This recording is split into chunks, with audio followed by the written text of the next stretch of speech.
Hi there, me again. Sorry it took a bit longer than normal to do the second video. They always wait until I'm about to video and then they go doo doo doo in the wheels. Anyway, so today's film was a film called May, which I had high hopes for. It had 3 stars on Netflix and it promised me a psychological horror, and frankly it took about an hour for it to actually do anything interesting. I'm going to go through a little bit what happens, because I did write some notes. Yeah, notes. Because, you know, the last video was a bit pants. And, by the way, that's my other half. Say hello. Hi. So, basically, the premise is, there's this girl called May, funnily enough. And when she's little, she's got a lazy eye. You know, like an eye that points inwards. I can't do it, because I haven't got a lazy eye. But anyway, when she starts school, her mom makes her wear this eye patch, like a pirate eye patch that's like this on her face, and all the kids are as kids are, and they just bully her and ignore her and all this kind of stuff.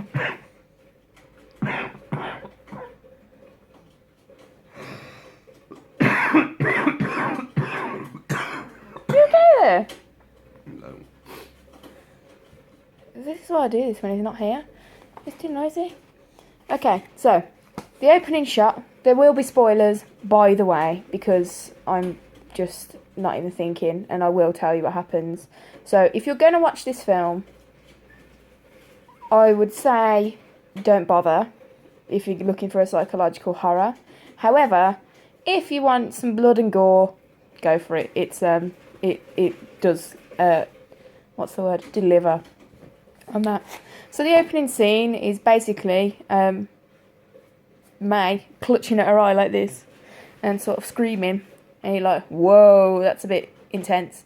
And then it just cuts into when I was saying where she's got the eye patch as a kid and da-da-da-da. So anyway, none of these kids speak to her, and you know, she's got a sad little girl, and on her birthday her mom says, yo, I got you this. And her mom's a bit mean. She's like, you're not opening that present right. How can you open a present right? Anyway, it's this glass box with this creepy ass looking doll in the middle that's just like this. She doesn't move. She doesn't blink. You know, like them dolls that you move and they blink? No, nothing. Just, it's not good. So, got a good opening. Doll equals creepy. Pirate eye patch. We've gone through that. Oh, yeah. She works in this, like, I want to say a veterinary clinic, but it doesn't seem to be. But, you know the girl from Scary Movie? The one who's sort of like, the one who's taught to be ghetto. And, yo, that jacket is tight. And all that kind of stuff. That girl, she's in it. And I thought, oh, is this going to be a Mickey take? Or is this a real film? Turns out it is a real film, but she's just freaky in it as well. Oh, yeah. Now, earlier on, I had no glasses on, and now I have glasses on. You may or may not have noticed that. I've just started using contact lenses, and this girl with the lazy eye, she falls in love with this guy who she's just seen across the street with all of his Jon Snow curly hair and all that kind of stuff. And basically, she's like, I need to get myself some contact lenses to correct this lazy eye that I've got going on. So that's what she does, and she's there trying to put them in, and I'm like, oh man, I feel your pain. So, then she kind of looks at this doll. I mean, she must be like about, I don't know, 21 now, instead of like a child. And she's still talking to this creepy ass doll, and she's like, oh, look, don't I look lovely? And the doll's just like, you know, because it's not good. I, to be fair, thought it was going to blink or move or talk or something, or, you know, be like telepathic and all that, but it just wasn't. It upset me a bit. Okay, my next point, hashtag stalker. Now, the guy that she saw with the Jon Snow hair, she follows him everywhere. She knows his every move, and it's just a bit creepy. And basically, she's in love with his hands. Ooh. And they go to this coffee shop, not together, may I add, completely separately. He's sort of, you know, 5 or 6 tables away, and she's just sat there, reading her magazine, drinking her tea, like, what are you doing? What are you doing? And this guy is just sat reading a magazine, just ignoring her completely, because she's kind of a bit of a plain Jane. But anyway, he falls asleep, and he falls asleep like this. with his hand in the air. And as I've mentioned, she has a thing about his hands. So she goes up to him, and this is where it starts to get a bit creepy. And she's like rubbing her face up his hand. This is a guy who's a stranger. I mean, my God. And he wakes up and he's like fine with it. I'd have kicked off if that was me. So yeah, so that's where the creepiness and freakiness starts. Oh yeah, weird hand and face dance. That's what I've just described to you. Oh yeah.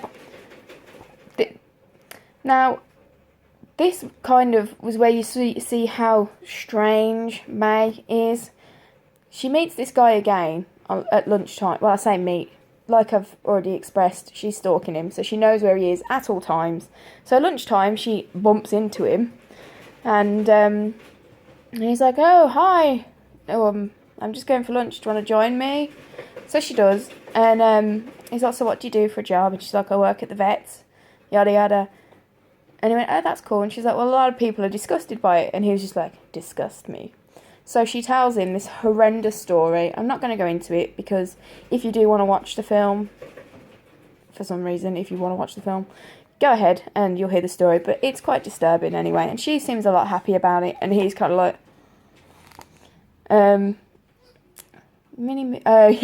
next point, mini movie. Say what? Basically, he's like a film editor person-y thing in his spare time.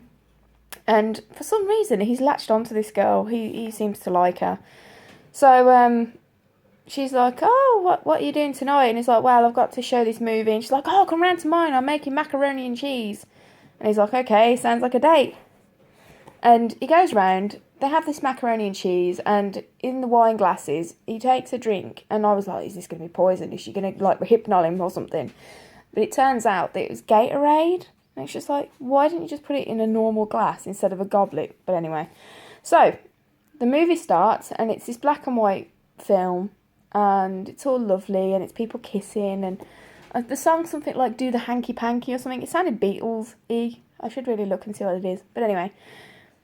And they're all sat there. The man and the woman are sat there having a picnic. And it gets a bit freaky after that. Basically, she does this whole thing with his finger and like bites it off, and then it all gets a bit gory from there, and they start ripping each other apart via mouth to flesh, and it's weird. But as this film progresses, May is like, "Oh my God, this is so sexy," and she like gets closer and closer to this guy called Adam who makes films, and you're just like, what? But now, bearing in mind, this girl has had no friends at all. Her mom was horrible, and basically she grew up being taught imaginary things by this doll called Susie that just stares at her like this. And so when Adam and May get it on, she like thinks that it's normal to rip somebody apart, and he's just like, "Whoa, back off, freak." And then it goes a bit cranane after that.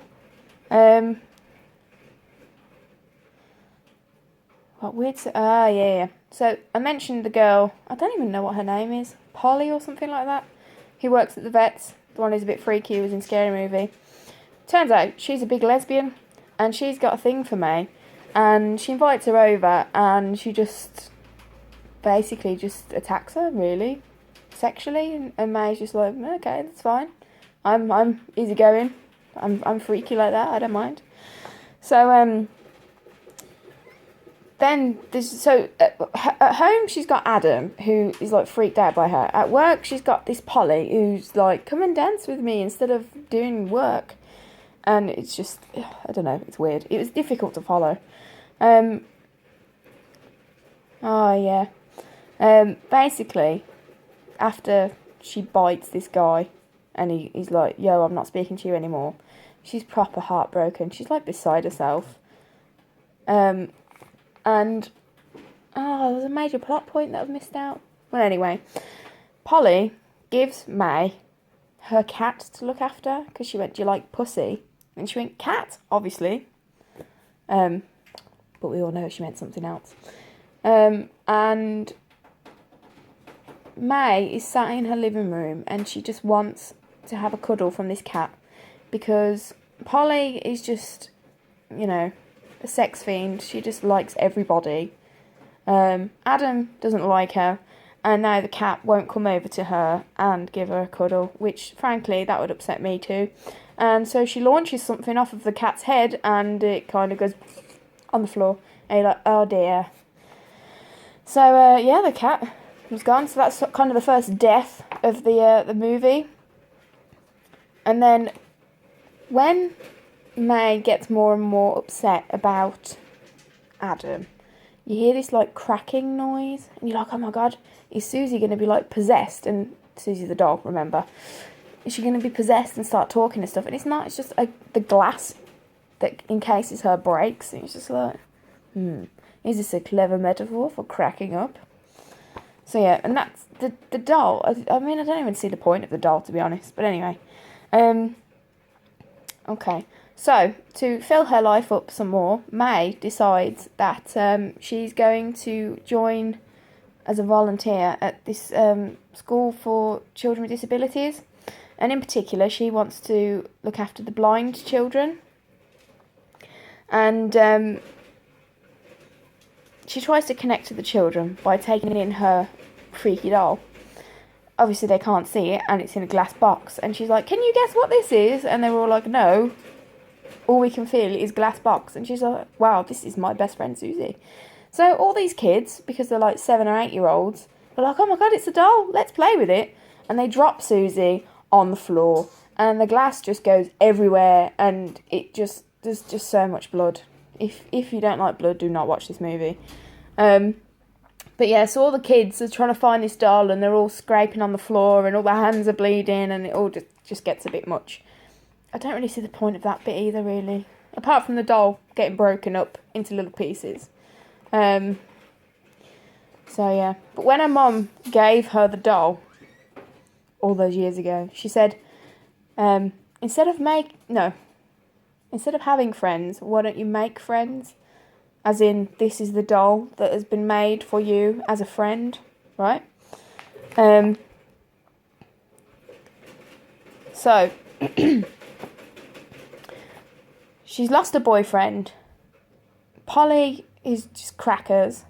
Her favourite doll is broken to bits. And basically, she goes nuts. She's just like beside herself.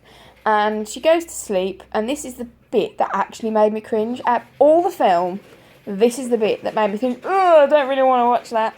She goes to sleep with her contact lenses in, and she wakes up in the morning and she looks in the mirror and they're all red, like all her eyes and everything, and bloodshot. And I was just like, oh man, that's horrible. It's making me feel sick. You know, fine, bite somebody's finger off. That doesn't bother me. Put contact lenses in and leave them in. Just no. So, she then starts acting extra weird. And she decides she's going to make herself a new friend. And my comment that I've put is, whoa, is she making a new Susie doll? But yeah. So she gets hands, legs, head, feet, arms, and torso of people within her that I've mentioned before, like Adam's new girlfriend, Polly's new girlfriend, and she makes... Oh, and there's this weird guy that she met on a bench, but that was kind of like a 5-minute thing. But I think he was just there for the body parts. And she makes this creature thing, but it's so funny. I think it's not meant to be funny, but it's hilarious. And she draws on these like eyes onto pieces of scrumpled up paper and puts them on its face, and it's just hilarious. And then she sort of goes up to it and she's talking to it and she's like, do you see me? Do you see me? You don't see me! Why don't you see me? And she goes proper cranano. And then she gets these scissors and you're like, OMG, don't do what I think you're going to do. Please don't. And she does. She gets these scissors and stabs them in her eye. And she's screaming and all this. And then it goes back to the very first scene. And you're like, that's what she was doing that. So anyway, she pulls out her eye. And there's like this big... I don't even know what it would look like if somebody actually pulled their eye out. But I don't think it would be like that. It's kind of like a big lump on top of where her eye was. But the bit that really did my head in... And I know this shouldn't, but this is the way I am. When she took the eye out, it was complete and whole. She stabbed scissors into them. Now, I'm not being funny, but surely eyeballs would pop. Am I right? Or am I wrong? I don't know. Someone tell me. But anyway, so she puts this one eye on top of this weird Frankenstein monstery thing. And she's like, you still can't see me. And she goes absolutely mental. And I'm like, of course he can't see you. He's dead. And, you know, what do you expect? So anyway, she curls up next to this freaky monstery thing. And you sort of think, oh, that's really sad. All those people died, and she's just going to be sat there with this weird monster thing. And then this creepy hand comes over and, like, caresses her face, like what she always wanted. And then the film ends. And it's just like, that was a bit of an anticlimax, to be honest. Psychological horror? Don't think so. Bit of a gore fest, maybe. But it did take an age to get started, like, for reals. And it had 3 stars on Netflix, so I had high hopes. Believe it or not, 3 is good in my books. And, yeah, so out of 10, what would I give this movie out of 10? Well, it was kind of better than last week's, so I think I'd go for a 7 out of 10. But it's not, you know, I wouldn't rush to see it.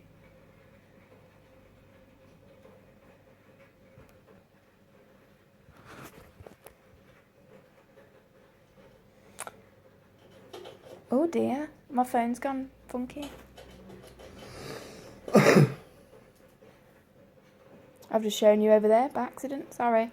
My phone goes a bit weird every now and then. So, yeah, if you watch this film, let me know what you think. And if you want to give me any suggestions for next week, let me know. Bye!